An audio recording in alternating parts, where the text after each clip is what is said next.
Welcome to the Friends of Fantasy Benefits Baseball Podcast. I am Justin Mason, joined as always by Dave McDonald. Dave, how you doing, my friend? Good. A little sunburnt, but was out in the boat with some friends on Saturday and got a little too much sun. But other than that, doing all right. As long as Zach Davies can keep this this game in hand a little bit, as we're both pretty invested in him this year right now.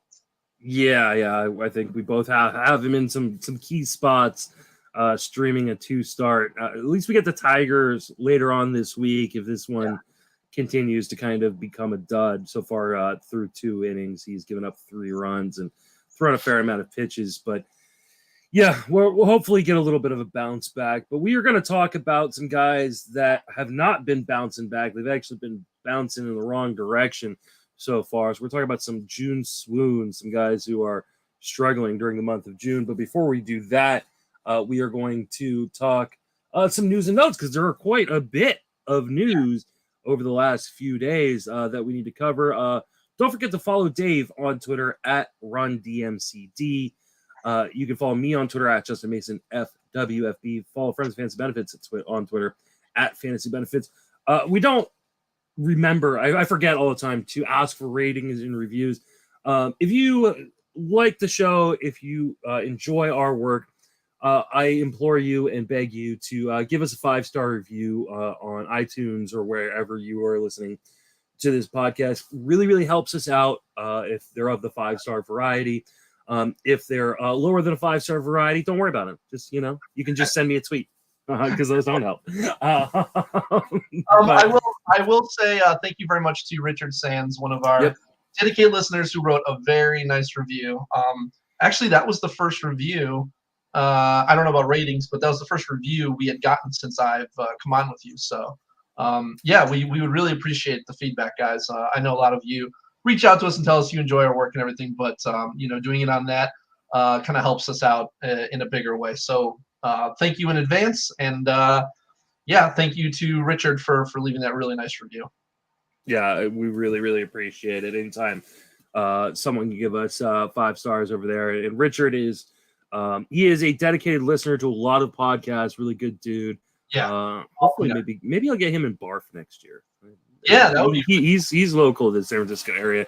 He's a good player. He would help raise the level of competition in Barf, because I don't know if we're still at the bottom of the standings or not. But certainly are. Yeah. We'll talk about that here in a little bit. By the way, Zach Davies getting out. I believe Richard won the Palazzo Invitational, their first invitational league from the Palazzo Listeners League. Yep. For with Govier, so and Deary. So that was I think they had a lot of good players in that league. So Richard is definitely a good player. He's constantly absorbing a lot of information from all these podcasts and paying attention to all the news and everything. He absolutely is. So big shout out to Richard. Now, well, give us 5-star review. We will give you a shout out on pod. Maybe one of these days I'll do another giveaway or something like that. Something cooler than that. So, but let's talk about the biggest news, at least as far as I'm concerned. ONeil Cruz making his way up to the major leagues. Not a major league debut, because remember, he played a few games last year. Right.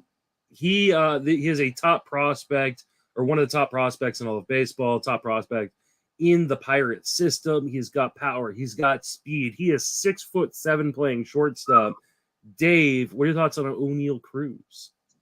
Yeah. I mean, I don't know that he's going to be able to play stick at shortstop full time.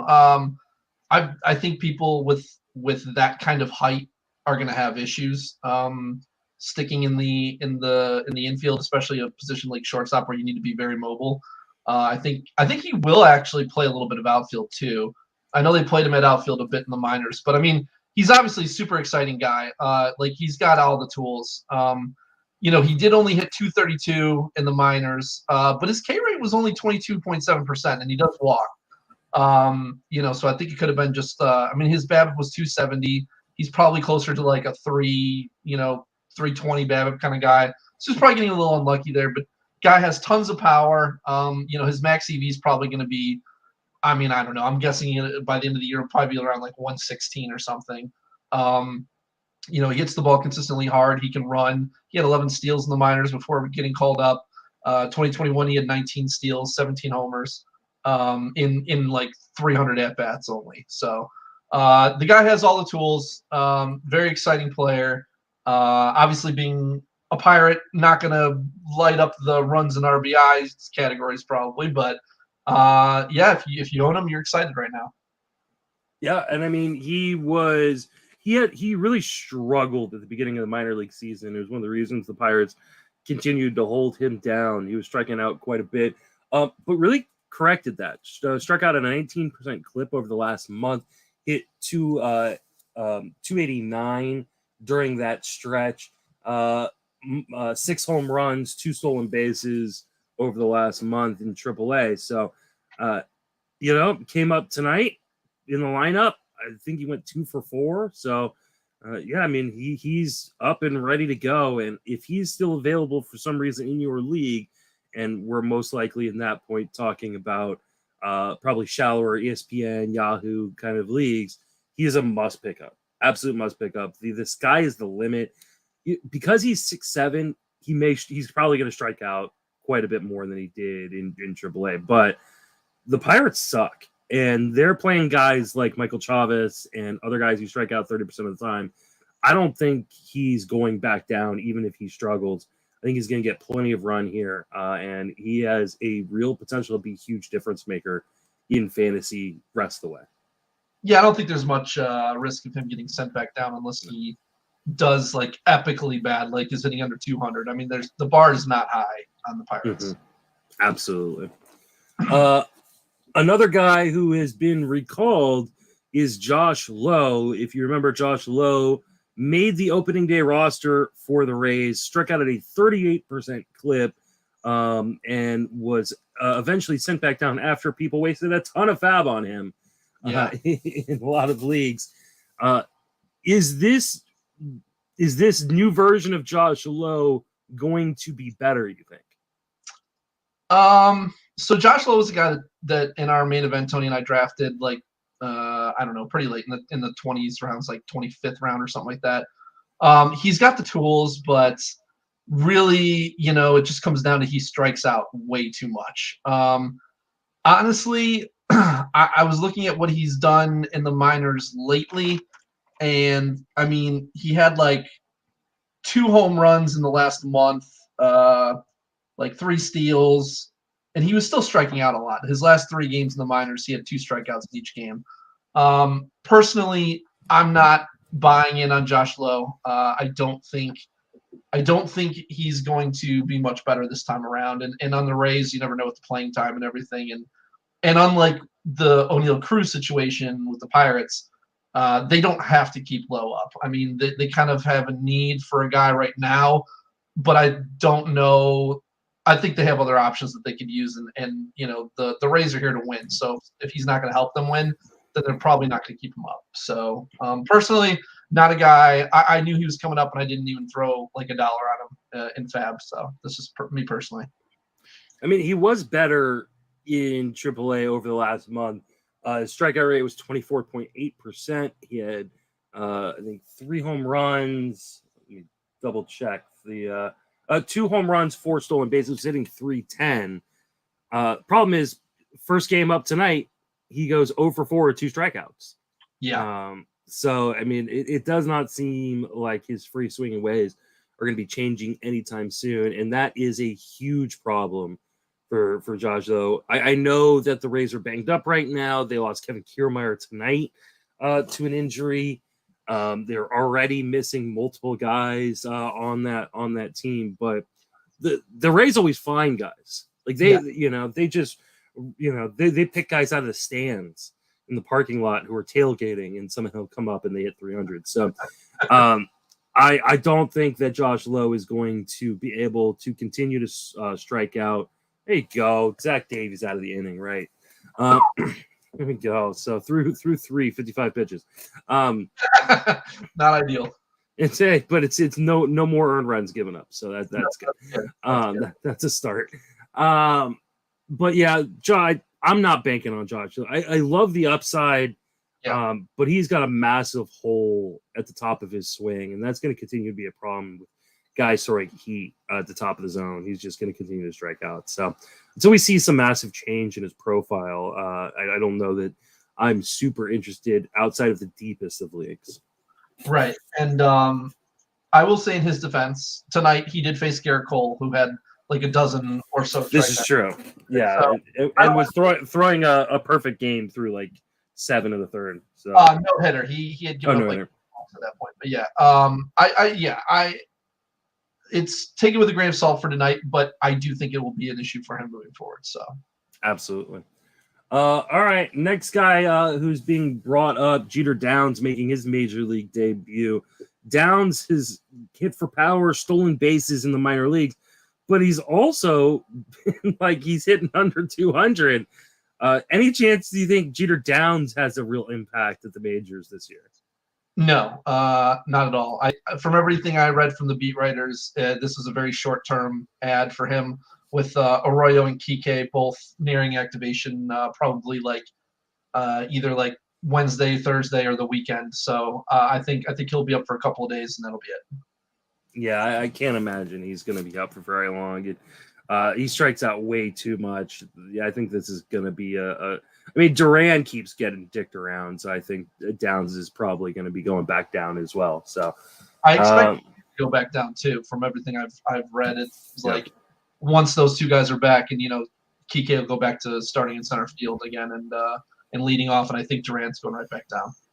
Yeah, Mookie Betts to the IL with a cracked rib. He's hoping to only miss 2 weeks. How concerned are you on Mookie Betts? Because he's been nothing short of phenomenal this year. Yeah, he's been awesome. And I only have one share of him. There was a time, there was one of my big teams. I can't remember if this was Super or the Ultimate, but I was deciding between Luis Robert and Mookie Betts, and I went with Robert just based on the fact that I thought he'd run more and less injury issues with him. Well, they both had hip injuries in the offseason, or granted later in the season last year. With Betts, though, I'm a little skeptical. I'm more than a little skeptical that this is going to be 2 weeks. From past experience, with past seeing other players who have had this injury in the past, it seems like it's going to be at least 4 weeks, probably closer to 5 to 7 weeks. Now, maybe this is like super mild or something, and there's something that I don't know about, but when I hear a player say he hopes to be back in 2 weeks, that means absolutely jack shit. Players hope for a lot of things. They are always optimistic. Hopefully we've learned our lesson with this. We've seen it, Jacob deGrom, a number of times. He's like, no, I'm fine, I'll be good, and then he goes to the IL for 6 months. So it's like you really have to take that shit with a grain of salt. I would not expect him to be back in 2 weeks, but again, there might be information that I'm lacking, but I would expect him to be out at least a month. Yeah, I mean, I tend to agree with you. The only reason I would think that he might be pushed a little bit more aggressively is the Dodgers are in a dogfight this division. The Padres have played really well. The Giants have played well. And they don't want to finish second or third in this division and have to play in one of these wild card games. So does bringing back the still injured Mookie Betts, who's then going to re-injure himself worse, help that, though? I mean, their offense looks a lot different with Mookie Betts in it. I mean, it's still not bad, but you can't swing a bat if he's got a cracked rib still. That's I don't know. I don't know how much they can push that. I don't know either, but we'll see.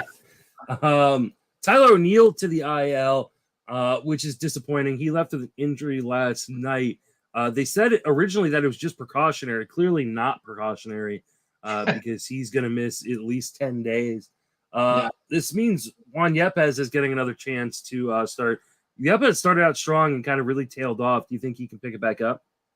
I do. I think a lot of guys, unless you've got an elite hitting profile, and even then you're still going to have some streaks, but these guys, like these power hitters, they're going to go on streaks, like when you pick up a guy like Nolan Gorman, you have to expect that kind of thing. It's the same thing with Yepez. Like, he will have cold streaks, and then he'll get hot again at some point. And it looked like he had started to pick up his hitting a bit, but he's not playing. He wasn't playing full time.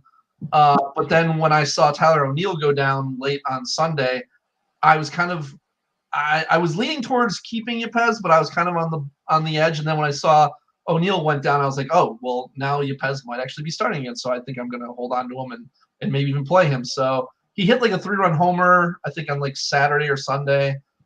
He like hit a pinch hit homer, like walk off or something like that. So and he had been hitting a little bit before that, but Donovan's just been hitting so well that he's kept him out of the lineup. But now I think with ONeil down, he'll get another shot, and he could be going on another hot streak here.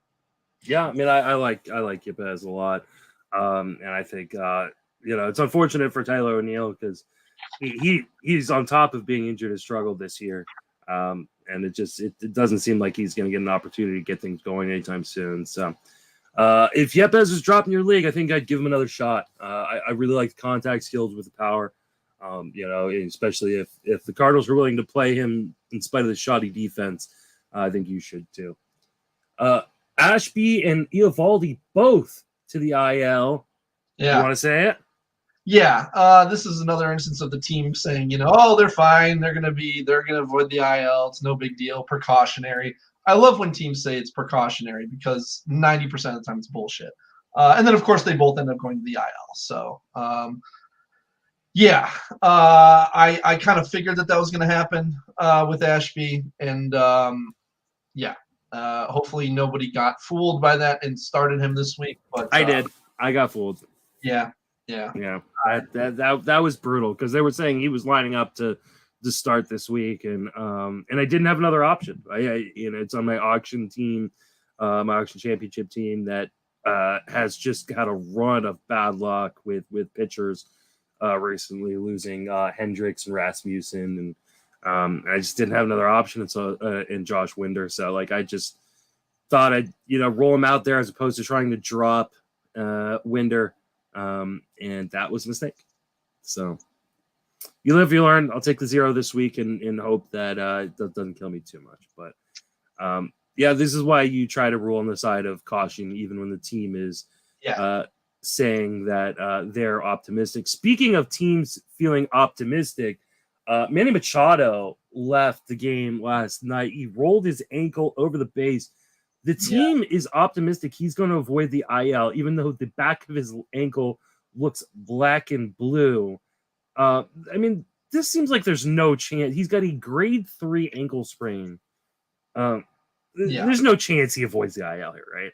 I don't think so, and they'd be dumb to do otherwise because they could just make that worse. I mean, again, like just put the guy on the IL, give him 2-3 weeks, let him come back healthy. Like this is so dumb to even be considering this because I mean, if you saw that, there's no way that he should be avoiding the IL. Yeah, I mean, he had to be helped off the field and everything. Like it's just, I don't think it's gonna end well. So hopefully you got another. The only place I started him was I started him in Tout Wars. When Tout Wars, we have a rule: if someone hits the IL midweek, you can replace him. It's a rule I really like. You can't replace if someone hits the IL midweek or comes off of the IL midweek. You can bring those are the only people you can bring in and out of your lineups. Josh Rojas with a hell of a catch. All right. How's my boy Davies doing? Is he? He just got Nomar Mazara to pop out on, like I said, hell of a catch from Josh Rojas running down the line right in front of the dugout, sliding, and it looks I don't know that he caught that actually. He's pretending like he did. Are they reviewing it? I'm sure they're going to. Oh no.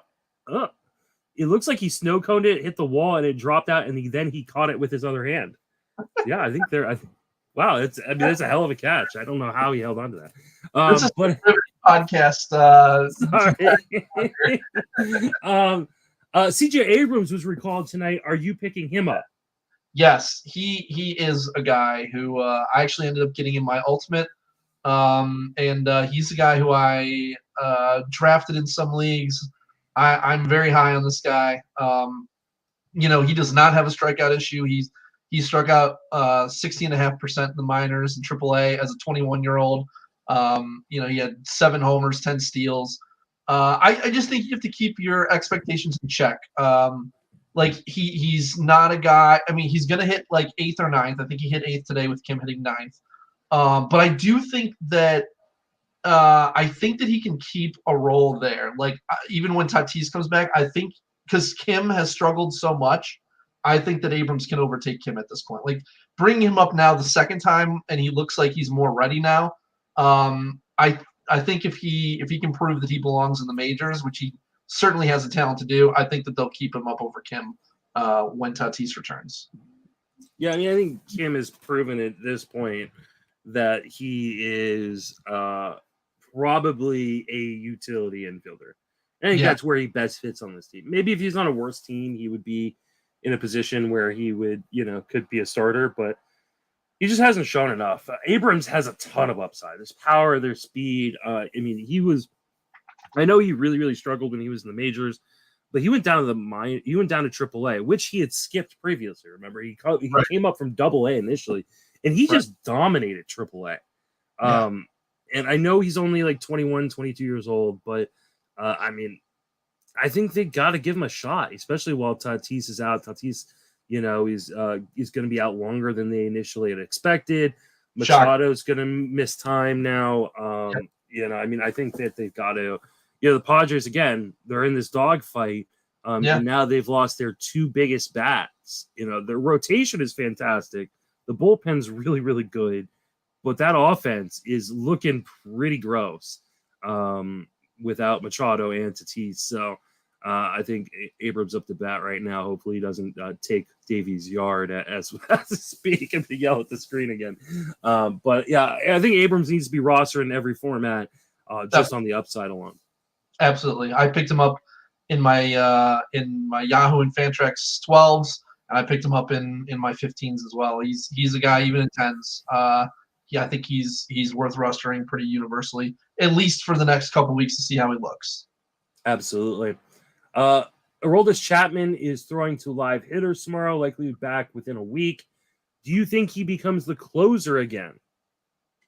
Yeah, and I was pretty – this is something that I tweeted about, and I said, part of the reason I drafted Chapman a lot this year was because even though I knew, his skills kind of go in and out, like with his command and everything, like he's not all there, but he has a lot of leash. But obviously with how good Clay Holmes has been, people were like, oh, well, his role has been usurped. I wouldn't say that.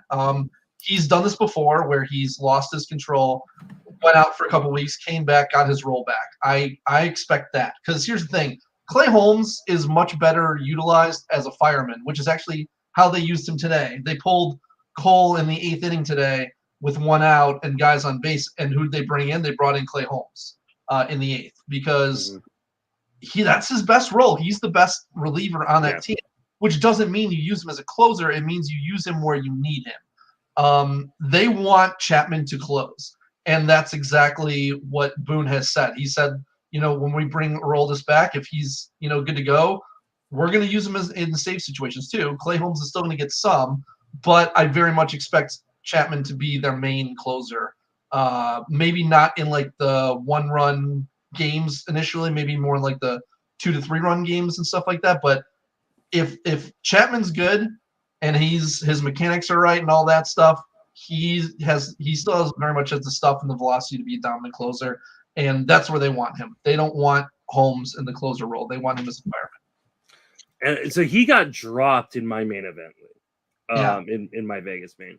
And I was very frustrated by this it because like previous weeks. Previously. So right after he hit the IL, he got dropped. And it was pretty frustrating. One, because I didn't have enough money to win a bidding. Really go for it, yeah. I went for him, but like he went for like $150. I only had like $250 left. And so like I ended up spending money on Eduardo Rodriguez, which has been fantastic. But anyways, it was frustrating because I was like the guy who did it is a really smart player in the industry, Dalton Varsho. Yeah. And I kind of in a way understood he had a big lead in saves. He had 3 other closers. on top of having Chapman. And so he didn't really need him, right? Because he had drafted Chapman, he had drafted Hendricks, and then he had lucked into, or he drafted Doval, and then he lucked into Danny Jimenez. And at one point had Anthony Bender, who he dropped as well, prior to him getting injured. My criticism of the drop, though, was how long is Danny Jimenez holding on to that role? How long is Doval potentially holding on to that role? And what's happened since is Hendricks got hurt, Jimenez has been awful, and Doval has been shaky. And so while he still has a lead in saves, like I don't know how long he's gonna have that lead. And now someone else has got a closer for the best team in baseball, or one of the best teams in baseball right now. So I hate the idea of dropping a guy who's potentially a closer on one of the best teams in baseball. I just always think it's a bad idea. Yeah, for sure. So I agree, though. I do think that Chapman gets that job back, and I completely agree with the rationale. I do think Clay Holmes is their fireman. Like, I think that's where they want him to be. Yeah, no doubt. Last news piece, we got Manny Margot. He's out with an knee sprain. He's going to miss significant time. This is a pretty easy drop, right? Yeah, unfortunately. And this just happened, like, was somewhere on the podcast, and I just added this to the show notes because I saw Zach was talking about it in our chat, and then I went to look up what happened. And yeah, when you hear will miss significant time at this point in the season, it's a drop. Yeah, I agree. So unfortunately, I love Manny Margot. I've been a Margot guy for a long time. So yeah, and unfortunately, especially for guys, where a lot of their value comes from their legs. If you're talking about a knee injury, I mean, because then who knows, if he's going to run when he comes back, and if he even gets back. Absolutely. Let's talk about some June swoons. These are players that are struggling over the month of June so far.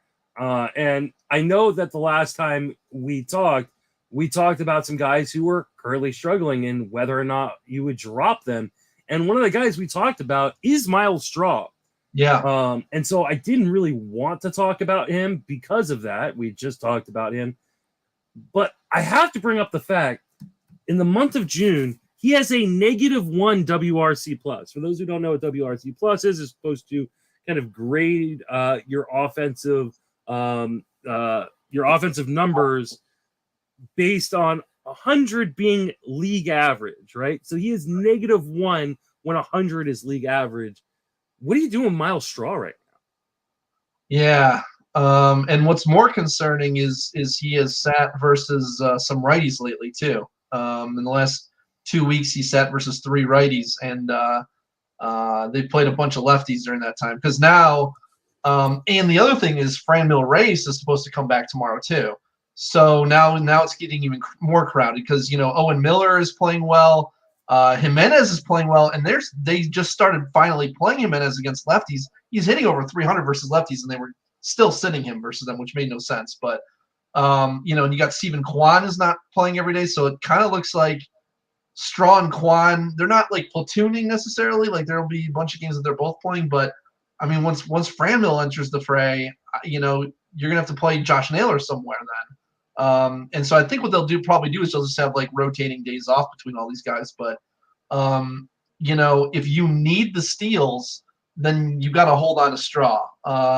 If you've successfully figured out a way to add steals in the aggregate where you can get steals from a bunch of other guys and not rely on him, then you can probably move on from him.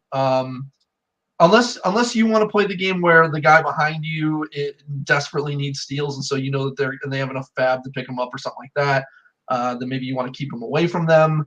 I know a lot of good players, including my friend Jake, who just ended up benching Straw. Like they haven't dropped him yet, but they're not playing him either because he's such a negative in home runs and RBI.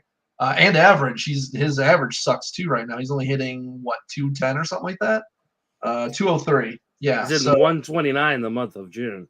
Yeah, I mean he's not contributing anything outside of runs and steals. So that's 2 out of 5 categories. The other 3 categories he's a big negative in, and this is why I say I don't draft guys like this because not only are they more likely to lose their jobs, and I wasn't even that concerned with Straw. But there's such a negative in those other categories that whatever you're getting from them in steals and runs, you're getting taken away from you in RBI and homers. And then now this year even average too. So you're hoping he'd be a three category guy. He's only a 2 category guy. So yeah, I mean it's a tough situation right now with Miles Straw.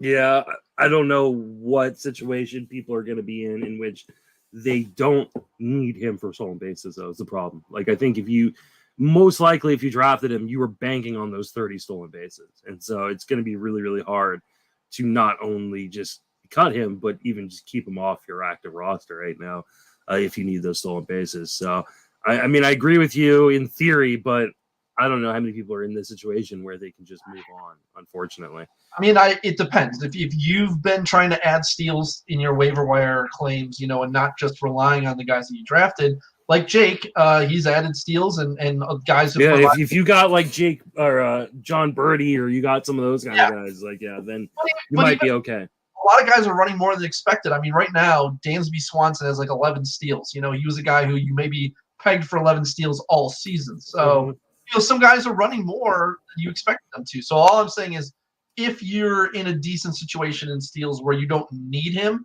if you can afford to just bench him. That's fine too. But I wouldn't be playing him every week. I'll say that much. And by the way, note on Manny Margot, John Legeza, MLB moving averages, just said he's hearing torn ACL for Manny Margot. So that's a definite drop if true. But I mean, it's only Monday right now. We'll have a lot more information by the time you'd be dropping him on Sunday. But I don't see any situation where he's not going to end up being dropped. Yeah, that's absolutely brutal. All right. What about Dalton Varsho? Varsho in the month of June has 1 home run, 1 stolen base, but his triple slash is 190, 203, 293. What are you doing with Dalton Varsho, who a lot of people really liked as a breakout player this year? Yeah, I mean, this is a guy whose contact profile says he's like a 250 hitter tops. He was on a hot streak before and he was overperforming, and this is just some correction coming. The bar is incredibly low for catchers. I think the average catcher is hitting like 200 maybe, and that might be even too high. This is a guy who has 9 homers, 4 steals. He's still a top catching option despite the June swoon, and he'll go on a streak again. I'll keep saying it to you guys, like, guys with this kind of profile will be prone to streaks. They'll have hot streaks and they'll have cold streaks, and you kind of have to realize they're never as good as their hot streak and they're never as bad as their cold streak. And when they're going through a cold streak like this, as a catcher, you just got to ride it out. You're not going to be – there's nobody you're going to replace him with a catcher that's going to be any better on the waiver wire. So, it just kind of is what it is. It'll go on a hot streak again eventually, and it'll, keep evening itself back out. But right now, his average is pretty much right around where you would expect it to be at 243 anyhow. Yeah, I mean, the league average for catcher, league batting average for catcher is 221. So, I mean, he's still hitting 20 points higher than that on the year. I know this is a kind of a struggle, but I think you're right. Like, there's just not many options at catcher where you'd be dropping him. I mean, I guess you could potentially do it in a 10-team 1 catcher league. But even then, like, unless you're picking up, who's going to be on home though? Like, even like catcher 11, who's going to be better than Varsho? I mean, maybe like Alejandro Kirk's out there, or in a 1 catcher league, guys like that. Varsho gives you too, though. It's not just that he's giving you power. So no other catchers really run. Not that this is true. Much, anyways. Yeah, this is true. I mean, I think I'm still sticking with him. Yeah. At this point. So, what about Cesar Hernandez? Hernandez was a guy who I targeted late because he was going way too cheap considering what kind of player he can be. But he has really, really struggled in the month of June. Currently, he is hitting 203, 250, 257, no home runs, 1 stolen base in the month of June. That makes a 42 WRC plus. What are you doing with Cesar Hernandez? It's time to move on. Yeah, I mean, this is the first time I'm even looking at Cesar Hernandez this year. I drafted none, had no interest in him whatsoever. Yeah, I mean, he has 0 homers and 308 plate appearances this whole year. So, the power has been. I mean, he's still got a 110.8 max EV. His hard hit rate's only 31%, though. The barrel rate's 3.5%. He's just not barreling many balls. And I mean, not that, like, you were counting on him for homers anyways, but he did hit 21 last year, so you could be hoping on that. But I think he had a hot start in the average department, and I think again it's just kind of evening out now. He's like a 260 hitter. He's hitting 267 now, so that's about right. And he'll help you in runs. He's running more than he did last year already. He's got 3 steals and 2 caught stealing. He only attempted 2 steals last year, so maybe because the power isn't there, he's trying to provide in other ways. But yeah, he's a deep league only guy, and even then, I think you can probably do better in most situations. Yeah, I think he's going to get cut in a lot of my leagues on teams I've got him this week. He did hit 21 home runs last year, but 15 of them were in the first half. Okay. So, and he's put a lot of balls on ground. He's just not barreling things. So, yeah, I think it's probably time to cut bait on Cesar Hernandez and move on to the next guy. What about Andrew Benintendi? And of course, anytime you make a rundown, someone's going to go out and hit a bomb when you're saying guys struggling. But coming into tonight's game, Benintendi had a 46 WRC plus, 0 home runs, 0 stolen bases in the month of June, was hitting 203, hit a bomb tonight. So that's going to turn things around a little bit. Is this the beginning of the end of the June swoon for Benintendi, or are you still kind of a little afraid of what's been going on? Well, again, I think it's just more correction. He was hitting like 330 or something. He even now he's hitting 295. I think that's probably still a little. I mean, I think I think he can hit legit like 280, 285. But his average is still a little high. He's got 343 BABIP, which he's probably like a 3. He's like a 321 career BABIP guy, so he's a little high, but nothing crazy. I've been waiting for him to. He has not attempted 1 steal so far this year. I drafted him thinking he could be a 2020 guy, and he's had neither power nor steals in his profile. He's basically Luis Ariz light at this point. It's like, what the hell happened here? The Royals as a whole have not been running since Mondesi went down. It's like weird. It's like the team decided after Mondesi got hurt that they were going to switch their whole identity. See, this was a team that led the majors in stolen bases last year and had 15 more stolen bases than the team in second place. This year they are 15th, tied for 15th in stolen bases, at least coming into tonight. I think this is like a complete you think this is intent? Yeah, I think this is lack of intent by the team. Benintendi himself, he was not a very effective base stealer last year. He went 8 for 17, got caught 9 times. So they may have just said, listen, we don't want you running into outs. So stop running. Which is a bummer because he's on my main event team. I've been loving the batting average he's giving, but a guy who's not hitting for power and not stealing bases is really, really frustrating and hard to roster. Especially when you're on a bad team like the Royals, you're not going to be racking up the runs and RBIs. Right, and a couple things stand out to me. So I do think he's getting a little unlucky in the home run department because his home run per fly ball is usually around 9%, and he's at 3% this year. But he's down about 7% in fly balls, and he's also way down in his pull percentage. So he usually pulls at about a 40% rate, and he's down to 28%. That's a pretty big dip there.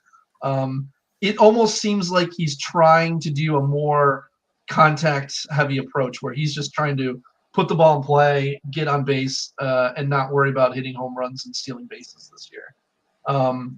Honestly, he's not a guy I think you have to hold. Like, I think if there's even in 15s, if you can replace him with a better option, I don't think he's a guy you have to think of as a must hold anymore. I don't think he's a guy you have to drop. I think there might be he might be in for a good month or two at some point for a little bit of homers to go with a good average. But it's not a guy who I just think you can probably do a little bit better. I mean, on the plus side, he is a free agent at the end of this year, which means he's likely going to get traded. So wherever he ends up, he could end up. He's definitely going to end up in a better hitting environment. Kansas City's not a great place to hit, and he likely ends up in a place that maybe runs more. If I mean, with Kansas City not running quite as much as they have in the past. So I'm going to hold on to him. One, because batting average is such a hard thing to get off of the waiver wire.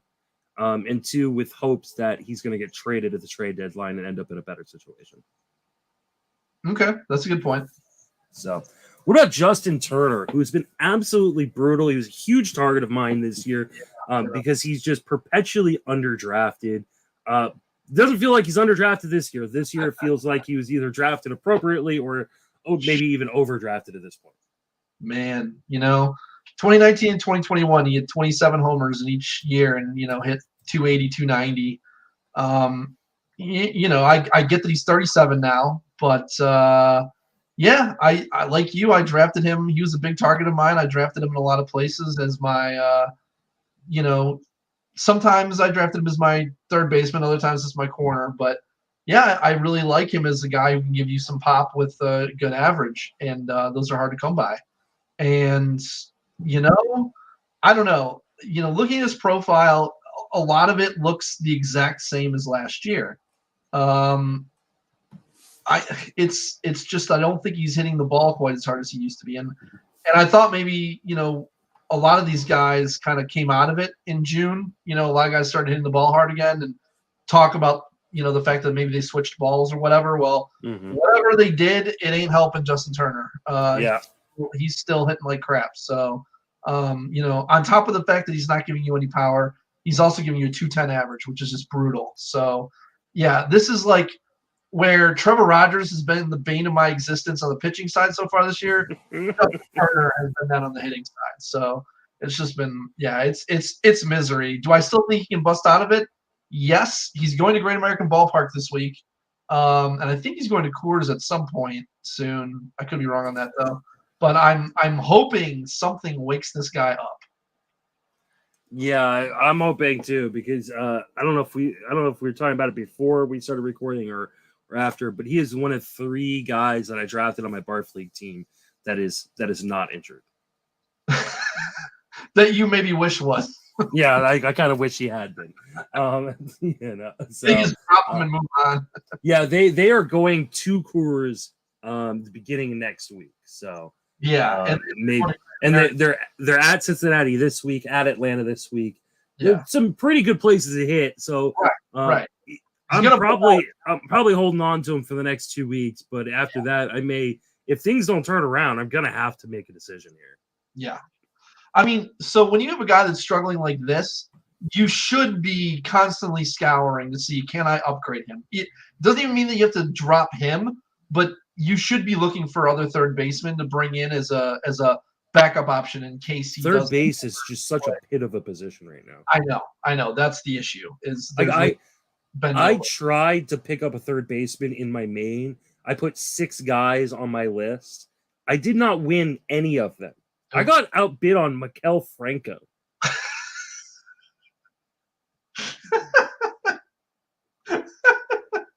Oh, things are rough when that happens. And I mean, I went cheap and stuff like that. But not a single third baseman out of 6 claims did I win. Like, everybody's looking for third base, and are willing to just scour the bottom of the barrel. It's unreal right now. Let's turn it over to the pitching side of things. Let's talk about Eric Lauer, who was fantastic to start the year, but has really struggled over the month of June. He's got a 6.75 ERA this month. The velocity is down from where it was earlier this season. Or is Eric Lauer turning back into the pitcher he was previously, which was still a decent pitcher, but not a guy who looked like he was moving up into the upper tiers? Yeah, I got to be honest with you, because I think that I've kind of seen in passing some people talking about him who know how to evaluate pitching better than I do. I don't have any Eric Lauer shares, so I really haven't been paying much attention to him. But yeah, it kind of looks like the strikeouts really started to fade as we got into like within the last month. But I mean, in terms of doing poorly. The last 2 starts, he's given up 6 home runs, 3 in each start against Washington and Cincy. Obviously, in Great American Ballpark, you can see that kind of thing happening. The Washington start kind of threw me, though, because they're bad against lefties, and they hit him up for 8 runs in 5 innings with 3 homers and 4 walks. So I don't know what happened there. But, yeah, I mean, anytime you see a guy really – it looked like he was pitching over his head for the first month. And maybe when the ball changed, maybe he was one of those pitchers who particularly was affected. Again, that's not something that I can speak to. I don't know what the drag rates and all that stuff are that people will pay attention to. So, I don't know. He's not a guy I would be dropping. I'll say that. But maybe be careful about who you start him against for now.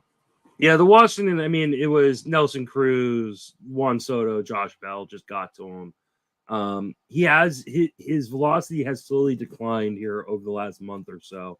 I don't think he's going to completely fall apart, but I also don't think he's like the insta start that he was earlier this season. I do have Lauer in a number of leagues, including the tag team league. He's been part of my decline in that league from battling for the top spot to down in the double digits in the standings. I don't think he is a guy that you need to drop, but I do think you need to be a little bit more judicious about where and when you start him. Yes, Washington is not necessarily really good against lefties, but Washington is a really good park to hit in, a really underrated park to hit in. It does have scary parts of that lineup. Cincinnati is not a good place to pitch, so just be a little bit more careful about where you're going to start him. And if a team does hit lefties well, you may want to just kind of skip a 1-start week like that. So, what about Jose Urquidy? Urquidy's kind of been a darling of certain members of the industry for a long time. I've never gotten why people were so excited about Jose Urquidy, but he has really struggled in the month of June. He's got a 5.51 ERA this month. Are you holding on to Jose Urquidy? Yeah, I mean, I think his whole appeal comes from the fact that he doesn't walk guys. But I mean, when you get every single season, he's got like a 1.5 home run per 9 rate. Like that's way too high.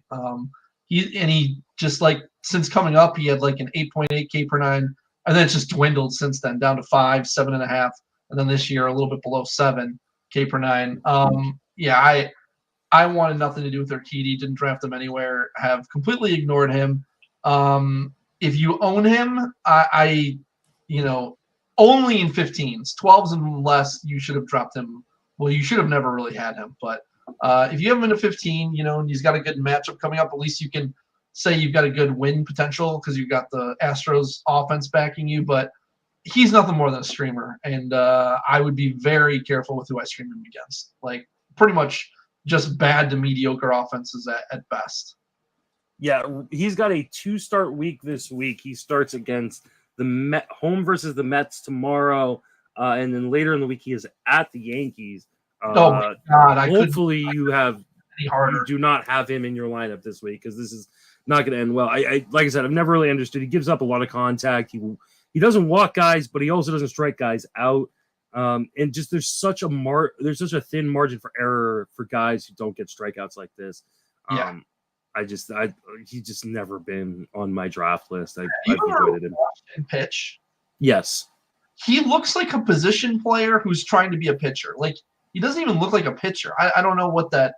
I don't know. The hard part about watching him is you watch him and you see the stuff and you go, oh, there should be more strikeouts. And so I do understand why people think, oh, the strikeouts are coming, but at some point you have to prove that. Like I'm not going to continue to buy in or, oh, what a snag by Christian Walker to get out Hosmer right there. Zach Davies still pitching in the 6th inning right now. And has he given up any more runs? No, or he gave up one more run. It looks like. But he 87 pitches. He might actually get to the 7th. So okay, 4 runs in 7 innings is not terrible. There you go. What about Frankie Montas, who has been very up and down this year? He's been on the trade block. I think everybody's kind of been waiting, including him, for the other shoe to drop and the A's to trade him. He seems like the last real big piece that they might move prior to or before the end of the trade deadline. He struggled in June, 4.76 ERA. Any concerns on Frankie Montas? Not really. I mean, he's probably just pitching a little bit over his head before. But I mean, he's kind of in line with where he should be. He's 3.5 ERA, 1.14 WHIP. It's still very, very good. I think like his K numbers look good. The swing strike rate 13.2%. I think he could get even more Ks than what he's getting. I'm still very high on Montas. He's kind of an inconsistent guy, though. He's always been this way. He'll be very streaky. He'll be untouchable for a month, and then he'll get really hit up for a month. So it's just kind of how he is. I'm not overly concerned, and I'm still starting him against anybody right now. Yeah, I'm not overly concerned too. He's been kind of getting Bassitt to death the last two starts. And I mean, it's really just been the last two starts where he gave up 5 versus at Cleveland and then 3 home versus Kansas City. I think he's going to be fine. I'm really looking forward to him getting on another team and having the ability to actually win some games because in spite of the fact that he's got a 3.53 ERA, he's won 3 of his 10 starts. Like, it's just unreal, like just unfair. And he won that start against Cleveland. So he gave up 5 earned runs. He won that start, but he's only won 2 other games. I was actually at that game, and I was like, it was him versus who was on the other side? Was it Plesac, I think? Yeah. And I was starting both of them, and I'm like, come on, 1-0 pitcher duel, let's go. And then immediately we start hitting him up, and I'm like, oh, son of a bitch, of course. And I'm like, okay, well, at least hopefully Cleveland wins, and then we lost. And Montas didn't even get the win. So I was like, well, this is just shit all around. Both of my players split up. No Cleveland win. Sucks. So, yeah, Montas will be fine. I just hope he goes to a team, like you said, that can get him some damn wins. Yeah. What about Tariq Skubal? Skubal was like the best pitcher on the planet. It's really kind of started to slow down this month. Is this a concerning sign of things to come or just a couple blips? No, just a couple of blips. I mean, he was pitching over his head. I do have some concerns about him holding up over the course of the full season. He pitched 149 in the third innings last year, and that was like by far his – well, I guess he pitched 123 innings in 2019 between single A and double A. But, he's not a guy who's ever gone really deep. So I am concerned that he's going to start to tail off at some point. I did sit him this week against Boston, who hit up. I was going to ask you. Yeah, they hit lefties really hard, and I have a bad feeling about that start for him. But one of the two, he's gotten hit up. The Pirates got 3 on him on June 7th, but like he had a sub-1 WHIP, 9 Ks, not concerned. Toronto hit him up after that. Again, Toronto is Toronto. I'm not worried about that. Texas then got him for 5 runs in 5 innings, where he gave up 10 base runners. That was not great. But, really that's only one start there out of those last 3 that I'm really like, okay, that's a bad start. Because Toronto can hit anybody. So he's also running with a 3.33 BABIP this month. Like he's getting a bit unlucky. Strand rate's 68% right now. Like during the month of June. Like his xERA is still 2.95 and his SIERA is 3.08. Like he's still very, very good.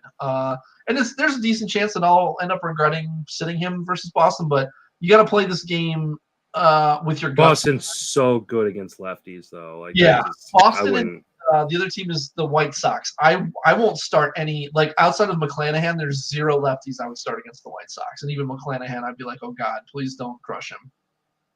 What about let's finish out with Chris Bassitt. Really, really hot start to the season, has kind of slowed down over the month of June. He's got a 4.94 ERA this month. Are you worried about Chris Bassitt? I was worried about him coming off of, late May. He had a game in San Fran against your Giants where he gave up 8 runs in 4 innings. But then he looked like he raided the ship against Philly, and then he got hit up a bit against the Dodgers, but nothing bad. And then he went to San Diego and gave up 7 in 3 1/3, and I was like, oh, Jesus, is something going on here? But then he came back against Milwaukee and went 8 innings, 7 Ks, 3 hits, 1 walk, no runs. And I'm like, okay, beautiful. And then I will say this: I'm writing off the Miami start. I mean, he gave 3 runs in 6 1/3, 9 Ks. He was actually really good. He was fantastic. He was really fucking good. I think he went through the first 4 or 5 innings with no earned runs, and then the guy who came in to relieve him gave up all the runs, all the runs and then some. Like I think he gave up like 7 runs. If he had not started the 7th, we're looking at that as like, oh, he's back to being elite and really, really good. Like it just, it was a mistake to put him out there for the 7th. Right. And then, like you said, his unearned runs were given up by the reliever. Or those earned runs were given up by the reliever. So, he's just really unlucky right now. They have a 4.03 ERA. He should be closer to like a 3.2, 3.3 ERA. Like if you can pick up Chris Bassitt right now, if someone's down on him, do it. He's a great trade target. His strand rate in the month of June is 55%. That's going to normalize. Like that's I'm not worried about Bassitt at all at all. So no. Let's move on to an Earth update. If you hadn't already heard through other podcasts or me just bemoaning my unfortunate luck, I currently have 3 players that on my Barf League team that have not been on the IL this season or no longer on my roster, and that is Cedric Mullins, Justin Turner, and somebody else. I can't remember off the top of my head. The last one is I started my draft off with Mookie Betts and Albies, and it's gone downhill. And I know I bitch about this every time we talk, but I've never experienced this kind of bad luck with injuries, and that's saying something for me. Yeah, and I think it's important to remember that even though, what we try to do is minimize the injuries by avoiding the guys that we think are higher risks or who are already injured and stuff like that, you can still draft a team that on paper is good in avoiding those landmines. But guys, there is still injury bad luck. Bad luck does still happen. I want people to understand the difference between actual bad luck and like drafting, DeGrom and calling it bad luck. That was not bad luck. That was bad process thinking that he was healthy. But there's a difference. But there is still bad luck, and so you can draft a very seemingly healthy team and still have them all go down, and get hurt, and that unfortunately happened to be your Barf team. Yeah, it's unreal. What league is in first place in the Earth League right now? Are you guys still? It is still back, but we gave back pretty much all of our lead. We were up 300. We had a massive lead coming into this week, and Tarf pretty much wiped it all out. Like Tarf is 41.5 points behind now, and there's actually, let's see, Slarf is 120. St. Louis is so Tarf is Texas. Slarf is the St. Louis League, and they're 129 back. Wharf is the Waffle House League. That's the Southeast League. They're 141 back. And then Turf is the Turnpike, New York, New Jersey League. They're 213 back. So there's now 4 teams that are within, 200 points of us. So it's definitely gotten a lot closer. I told my boys we got to step it up this week.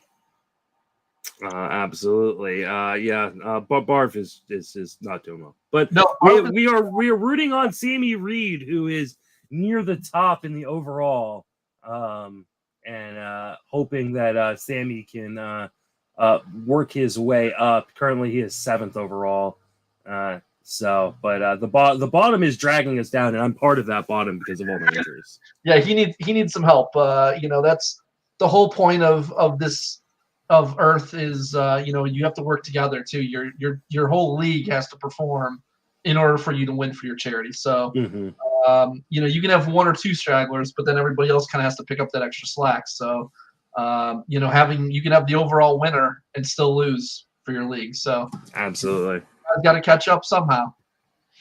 This is true. That's gonna wrap us up for this episode. Dave, what are you working on? Where can you be reached? Yeah, nothing publicly really. And you can still reach me on Twitter at RunDMcD. I'm going to try to get Jake to get back into high stakes heat this week, but we'll see.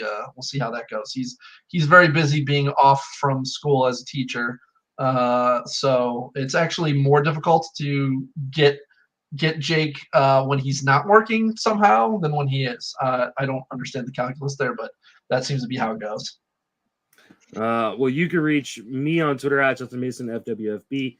I am writing daily over on Fangraphs. I've got this podcast, Sleeper in the Bus podcast. At some point, I will restart the TGFBI podcast. I just have been a bit overwhelmed with everything going on, but other than that, yeah, you and I will record next week. I'm gonna start reaching out to some guests. We'll take the week of 4th of July off because I will be out of town. And I'm going to Tahoe. I'm getting out of town. So we got a little cabin in Tahoe, taking the family. Is everybody healthy finally now? Everybody's healthy. So yeah, for those who don't know, my kid got COVID, my eldest. But they bounced back. We were able to quarantine them. No one else got it in the household. So thankfully, and gonna go get them their booster tomorrow. And the younger one, because they finally have approved the vaccine for kids 2 to 5, will be getting her first shot this week as well for that. So we are grateful that science is progressing and continuing to work on these shots to help keep our family safe. So yeah. That will wrap us up for this episode. For Dave and myself, thank you for listening. Have a fantastic baseball season.